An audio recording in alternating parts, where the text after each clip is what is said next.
In Belgium's canal-lined towns, an unusual but effective flood barrier is gaining attention. Fences built from stitched coat sleeves. These temporary defenses are made by repurposing donated jackets, specifically the sleeves, which are cut off, sewn end to end, and filled with sand.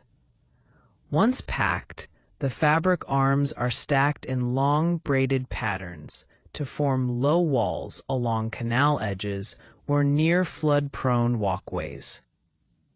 The idea is as practical as it is poetic. The dense weave of coat fabric makes it sturdy enough to hold back rising water for short periods, while the flexibility of the sleeves allows them to be arranged into curves or angles that match the landscape.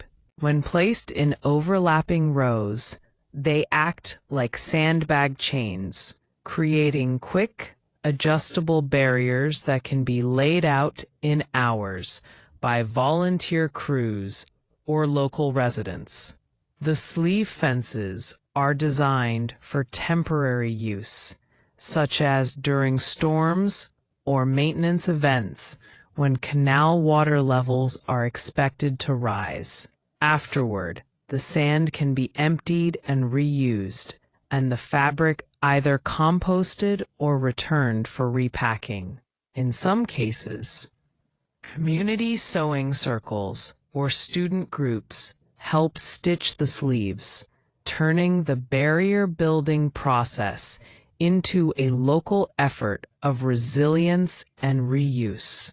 By transforming old clothing into functional flood protection, Belgium shows how climate adaptation can be both creative and community-driven. These stitched arms, once worn for warmth, now stretch together to guard against water, linking past utility with present need. Flood resilience, #fabric barriers, #Belgium adapts.